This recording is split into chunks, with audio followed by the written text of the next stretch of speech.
Hello দর্শক বন্ধুরা, আসসালামু আলাইকুম। সবাই কেমন আছেন? আশা করি যে যেখান থেকে দেখছেন অনেক ভালো আছেন। দর্শক বন্ধুরা, বছরের শুরুতেই ওয়ানপ্লাস তাদের নাম্বার সিরিজের ফোন লঞ্চ করেছে, ওয়ানপ্লাস 10 প্রো। বেশ কিছুদিন ধরে ফোনটির বেশ কিছু লিকস অ্যান্ড স্পেসিফিকেশন সামনে এসেছে। তবে ফাইনালি এই ফোনটি চাইনিজ মার্কেটে গতকাল লঞ্চ হয়েছে। আর ফোনটির সব কিছুই থাকছে ফ্ল্যাগশিপ ক্যাটাগরির, যেমন ডিসপ্লে, চিপসেট, ক্যামেরা সব কিছুই থাকছে টপ নচ। তবে প্রাইসও কিন্তু কম না। চাইনিজ মার্কেটে এই ফোনটির বেস ভেরিয়েন্টের প্রাইস রাখা হয়েছে 4699 ইয়েন। আর সত্যি কথা বলতে গেলে ওয়ানপ্লাস যে তাদের এই ফোনটি এত তাড়াতাড়ি লঞ্চ করবে, এই বিষয়ে আমরা অনেকেই অবাক হয়েছি। ফোনটির হাইলাইটেড বিষয় হচ্ছে এই ফোনে থাকছে সবচেয়ে latest chipset Qualcomm Snapdragon 8 Gen 1, এবং এছাড়াও থাকছে 2K রেজুলেশনের একটি ডিসপ্লে। সো সব কিছু মিলেই ফোনটি আসলে কেমন হবে, আর ইন্ডিয়া এবং বাংলাদেশের মার্কেটে এই ফোনটি আমরা কবে পাবো, আর এর প্রাইসই বা কেমন হতে পারে, এই সবগুলো প্রশ্নের উত্তর থাকবে আজকের এই ভিডিওতে। আশা করি পুরো ভিডিও জুড়ে আমাদের সাথে থাকবেন, তাহলে এই ফোনটি সম্পর্কে বিস্তারিত জানতে পারবেন।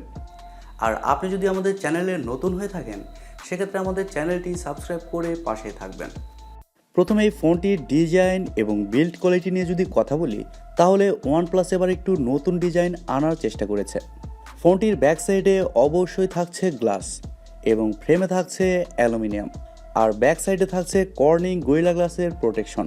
তবে এই ফোনটির ক্যামেরা মডিউলে কিছুটা পরিবর্তন আনা হয়েছে, যেমনটা আপনারা স্ক্রিনে দেখতেই পাচ্ছেন। আর ফোনটির সামনে আসলে আপনারা পেয়ে যাচ্ছেন একটি ফুল ভিউ ডিসপ্লে, যার উপরের অংশে বাম সাইডে কাট আউটের মাধ্যমে বসানো থাকছে সেলফি ক্যামেরাটি।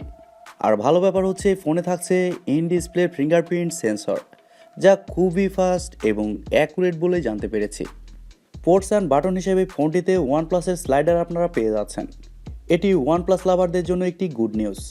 তবে দুঃখজনক হলেও সত্যি যে এই ফোনটিতে আপনারা 3.5 মিলিমিটার হেডফোন জ্যাক পাচ্ছেন না, আর ফোনটিতে শুধুমাত্র 2টি সিম কার্ডই ব্যবহার করতে পারছেন। এক্সটার্নাল কোনো মেমোরি এই ফোনটিতে ব্যবহার করতে পারছেন না। আর ফোনটিকে একেবারে স্লিম এবং লাইট ওয়েট বলাও ঠিক হবে না, কারণ এই ফোনটির থিকনেস করা হয়েছে 8.6 মিলিমিটার এবং ওজন করা হয়েছে 201 গ্রাম। আর ফোনটি 2টি কালার ভেরিয়েন্টে পাওয়া যাবে, ব্ল্যাক এবং গ্রিন। সো ওভারঅল সব কিছু মিলিয়ে এই ফোনটির ডিজাইন এবং বিল্ড কোয়ালিটি আপনাদের কাছে কেমন লেগেছে, বিশেষ করে যারা ওয়ানপ্লাস লাভার আছেন তাদের কাছে কেমন লেগেছে, কমেন্ট করে আপনাদের মূল্যবান মতামত অবশ্যই জানাবেন। আর আমার কাছেও পার্সোনালি ফোনটির ডিজাইন মোটামুটি ভালোই লেগেছে। তবে ফোনটির সাইজটা যদি আর একটু ছোট হতো তাহলে একটু বেশি খুশি হতাম। এবারে যদি ফোনটির ক্যামেরা নিয়ে কথা বলি, তাহলে এখানেও থাকছে বিশেষ আকর্ষণ। প্রথমে বলেছি ফোনটির ব্যাক সাইডে থাকছে 3টি ক্যামেরা, যার মেন সেন্সর হিসেবে থাকছে 48 মেগাপিক্সেলের একটি ওয়াইড সেন্সর, যা 1.8 অ্যাপারচার, আর এটি সনির সেন্সর। আর ভালো ব্যাপার হচ্ছে এই সেন্সরে ওআইএস এর সাপোর্ট পেয়ে যাচ্ছেন, মানে অপটিক্যাল ইমেজ স্টেবিলাইজেশন। এবং সেকেন্ডে থাকছে 50 মেগাপিক্সেলের একটি আলট্রা ওয়াইড সেন্সর, যা 2.2 অ্যাপারচার, আর এই সেন্সরের মাধ্যমে 150 ডিগ্রি এরিয়া কভার করতে পারবেন, যা আসলে খুবই ভালো ব্যাপার।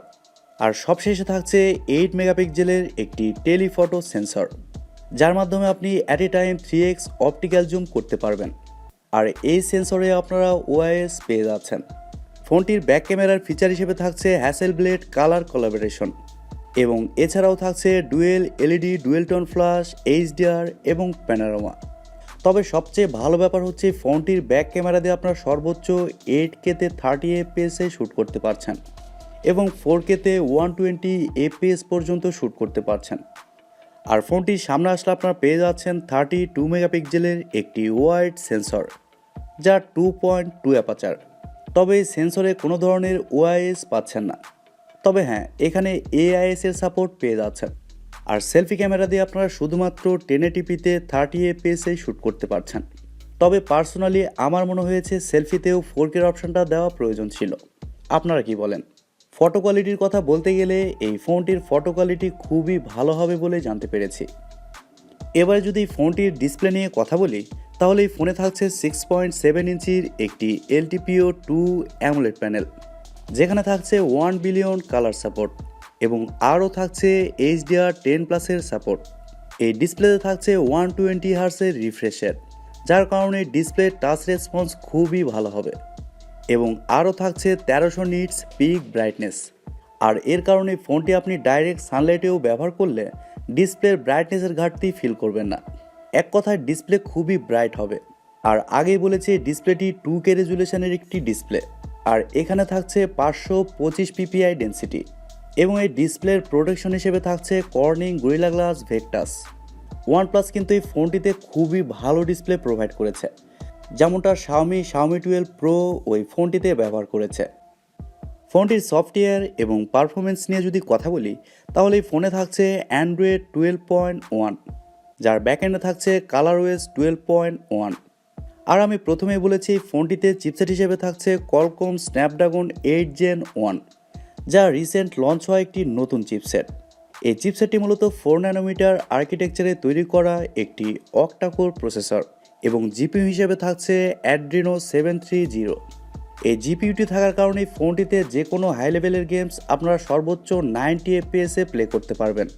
আর গেমস খেলার সময় কোনো ধরনের ল্যাগ বা ফ্রেম ড্রপ কিন্তু একেবারেই ফিল করবেন না। আর মাল্টিটাস্কিং বা ভিডিও এডিটিংয়ের মতো কাজগুলো খুব সহজেই করতে পারবেন একেবারে স্মুথলি। চাইনিজ মার্কেটে এই ফোনটি 3টি ভেরিয়েন্টে লঞ্চ হয়েছে: 8GB র্যাম, 128GB রম এবং 8GB র্যাম, 256GB রম এবং 12GB র্যাম, 256GB রম, যার স্টোরেজ টাইপ হিসেবে থাকছে UFS 3.1 এবং র্যাম টাইপ হিসেবে থাকছে LPDDR5X। মানে বুঝতে পারছেন সব কিছুই থাকছে টপ নচ। ফোনটিতে এছাড়াও ওয়াইফাই, ব্লুটুথ, জিপিএস, এনএফসির মতো আরও অনেক ফিচার পেয়ে যাচ্ছেন এবং ইউএসবিতে থাকছে USB Type-C 3.1।